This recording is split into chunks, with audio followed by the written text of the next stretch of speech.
Kia ora, I'm Justin, And I'm Will. and we're here for our second edition of Beyond the Mat to talk about mental health. So it is Mental Health Awareness Month here in Australia. And And it's Mental Health Awareness Week in Aotearoa, New Zealand while we film this. so, what a perfect opportunity to talk about mental health in relationship to yoga, right? Because they are intrinsically linked. But before we jump into that, let's just get clear when we're talking about mental health or when we're having this chat today, and whilst it's a massive topic, what are we kind of focusing on for this little chat? Because I think sometimes when we think, oh, the words mental health is a synonym for mental health challenges or struggles. Exactly. But, mental health exists like what we might think of physical health on a spectrum. You may be in survive mode, but we also may be in thrive mode. When we're thinking about yoga, we've got different tools or different limbs if we're looking at that sort of eight-limbed approach. When most people think of yoga, they think of the poses, what we call asana. So how does asana support our mental and emotional well-being? I can speak from what I've experienced, both from holding that space but also practicing. And I think like a big part of it is community. I think it's showing up for yourself and showing up for others. Because I know that it isn't therapy, but I know I feel good after a yoga practice, the same way I feel good after going for a walk in nature or after I do a workout. And sometimes the hardest part is just to get there, but the outcomes are generally really favorable and I feel really good about them. And we know movement in many forms is going to support our mental and emotional well-being. We know that our body, mind, our emotions are not completely separate. So we know, even people, if they are having some mental health challenges or struggles, will be advised to get regular exercise, regular movement, because that simple act of moving our body does impact our emotional state. And if you've ever been to a yoga class or if you've ever practiced, especially with others, you'll know that a lot of attention is brought to the breath and the mindfulness and just really connecting with the physical practice, but also everything that's going on also within your body and your mind. And I think that's what's really beautiful about yoga because it does really bring you into the present. And it's not about ignoring what's going on beyond that mat, but it is about maybe integrating everything and helping make a little bit of sense out of it all whilst being connected to your breath. Absolutely. I was listening to a webinar the other day, and one of the quotes said, "Your body is always in the present." And I really love that. And I think a big part of our yoga practice is bringing awareness to our body in the present moment. When we think about alignment of the poses, it can be so easy for us to think it's about being perfect. But I'm like, alignment is a tool to create awareness, to bring that busy monkey mind into the present moment. And we do that by using the body, using the sensations in the body in the different shapes that we explore. Yeah, I think that's really interesting because we did become, I think, a little disconnected from our bodies in the day to day, right? There's the distractions of mobile phones, or there's that sort of anxious thinking of what to do, or that thinking about what you've done before. And so, you're right, the body is present, and I think there's a really unique opportunity in a yoga practice to really come back to the self and really feel your points of contact on the floor. Feel the temperature in the room. Notice the breath and how it feels to expand through your chest. And I think that connection really brings together an awareness that we don't really slow down to think about the rest of the time. And that's a great part of asana, but it also is a part of yoga holistically because it's so much more than just the physical postures. When we think of pranayama, the breath control, when we think of the different types of meditations, it's all talking about being present, becoming aware, noticing, and in some cases, working through stuff as well. Absolutely. Well, I think that moves us to talk about pranayama specifically, right? And I know we often translate pranayama as breath work or breath practice, but actually we're thinking about prana is in terms of energy, that life force, Yeah. that life energy, and pranayama, those sort of different yoga breath practices do also support our mental and emotional well-being. We know, modern science is finally catching up, I guess, with what people have known for thousands of years or observed around how slowing down our breath or breathing, in and out through the nose or extending those exhales has a big impact on our nervous system, brings us from a place of stress, that sympathetic nervous system, that fight or flight, into that parasympathetic nervous Yeah. system, more rest and digest. It'll lower lowers the blood pressure, can lower the heart rate, and quite quickly too. And there's also breaths that will do the complete opposite, which can upregulate you to prepare you for the day ahead or to prepare you for some physical exertion. So it's really interesting how the simple act of breathing, but breathing in a very specific way, can have a physiological response, and it cannot be completely separated from the emotional and mental impact that's going to have as well. And I think, like you said, most of us aren't aware of our body most of the time. It almost becomes just a vehicle for our mind to move around our day-to-day tasks. We're also often not aware of our breath unless we've started to do practices like yoga. And of course, yoga's not the only one that creates that awareness of our breath and allows us to explore that and how we breathe and how that changes maybe how we feel, our energy levels. Yeah. And a big one for me, I love Samavriti box breath. So simple, breathe in for 4, hold for 4, exhale for 4, hold at the bottom for 4. Uh, Great one when I'm in traffic and I notice that I'm feeling stressed, I'm running late, just to create a little bit of space, Mm. just take that edge off that sort of anxiety about being late or that frustration, just creates a little bit more space. Yeah, and I mean, if you're breathing that way, you're taking 4 slower breaths in a minute rather than that rapid sort of sympathetic response breath, which just creates that buildup of ugh that can really affect how you interact with the outside world.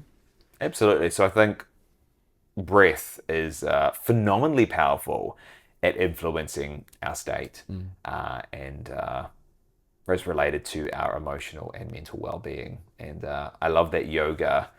Certainly, before I practiced yoga, that wasn't a connection that I had or an awareness that I had. And yeah, it'll be something that I continue exploring for the rest of my life.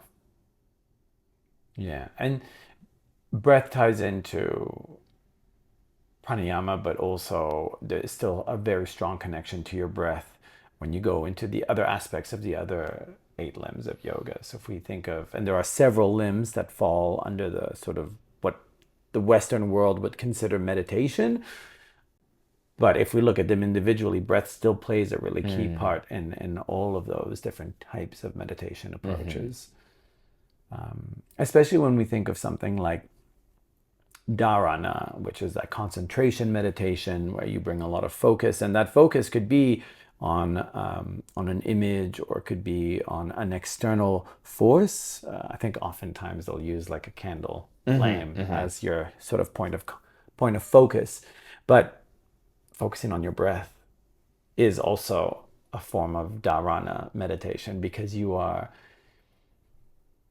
pouring all of your attention into an action and finding the rhythm and finding the pattern and finding a pace. And in that, there is a meditation that emerges out of it. I guess it comes back to what's been kind of dubbed mindfulness, and mindfulness is everywhere, and apps and this and that, and I think it is great. Again, that there is a sort of more awareness around it, and that sort of modern science is catching up. That mindfulness can be a great tool to support our emotional, mental well-being. That mindfulness is coming back to the present moment. So of course, our breath doesn't matter what we're doing, we're always breathing. So no matter whether we're on the mat, in our car, making dinner, we can always come back to that breath. So I think it's a great focus. But as you said, the breath is only one focus if we're looking at that dharana, that meditation, which is when we're trying to direct our mind on a singular focus. It could be sensations in the body. Yeah. It can be music or sounds, as you said. Candle gazing is a specific practice as well. But I think that in the present moment, focus. How does that support our mental and emotional well-being? In my practices, and when I focus either on my breath or in meditation, it really strikes me how unpresent I was before really noticing and coming into myself.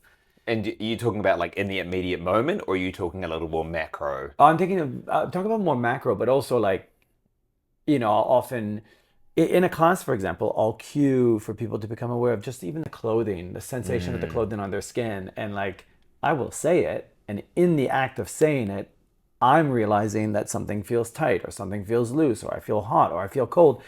And we're sometimes so overwhelmed or we're presented with so many sensations and external cues that we don't often recognize our internal ones. And so just that act again of going back to my breath or to a specific meditation takes me out of how unpresent I am.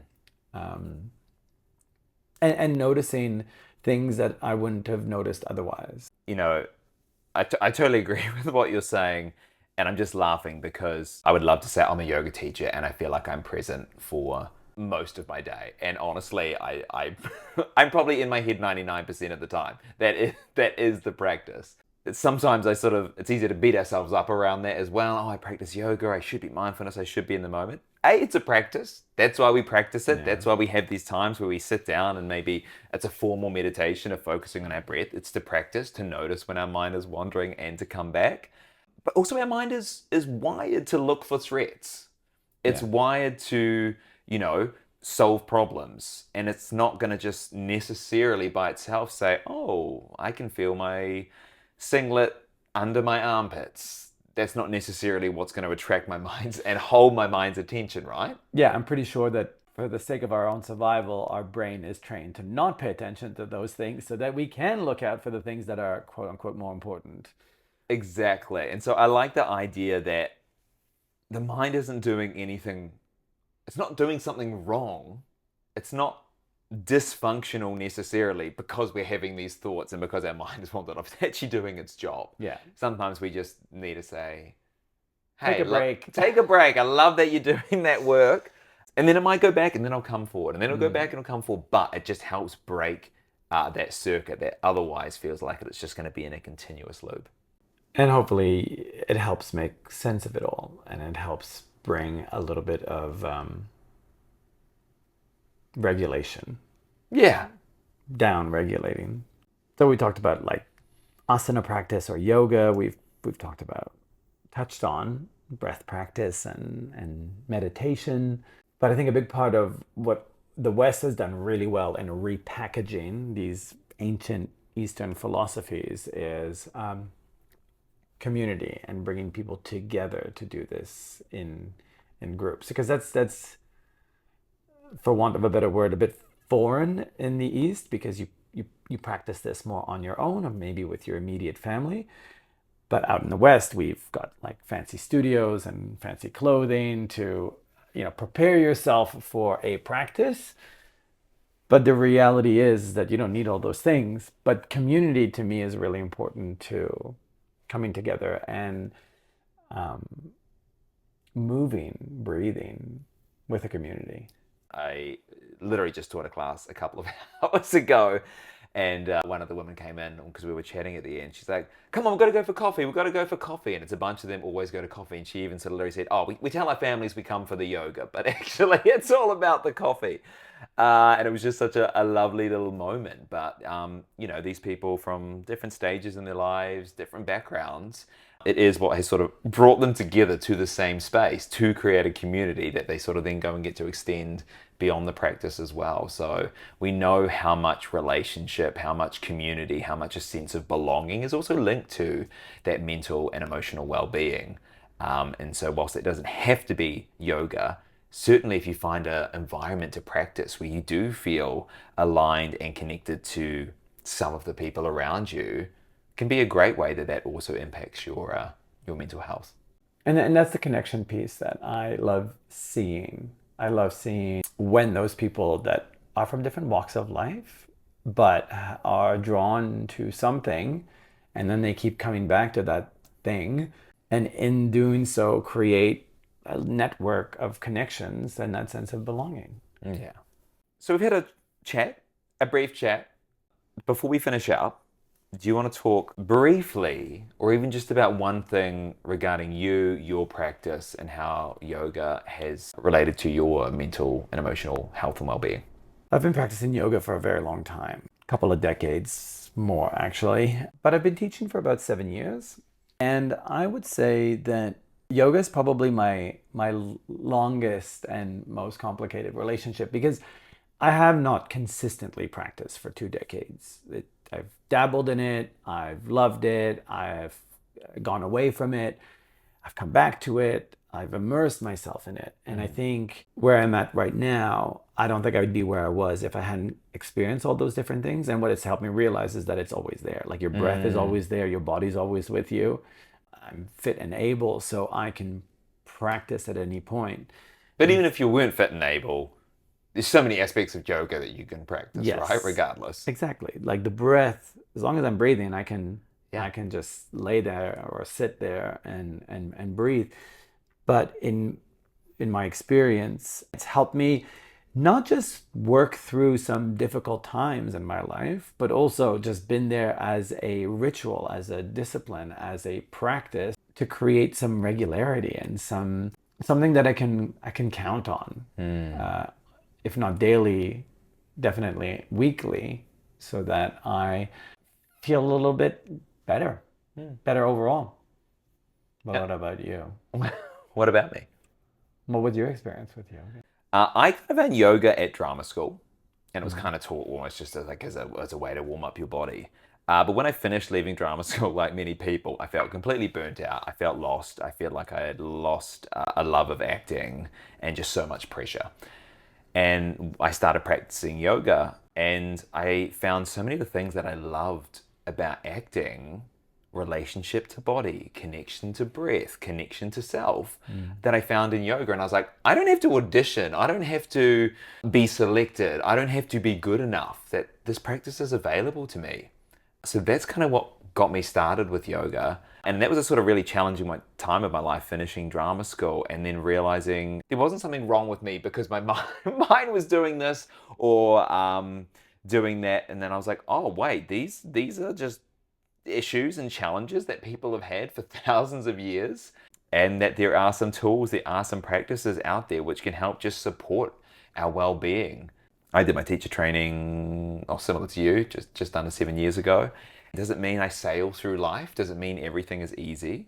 No. Do I feel like I have some more tools in my kit to help me navigate this wild experience called life? Yeah.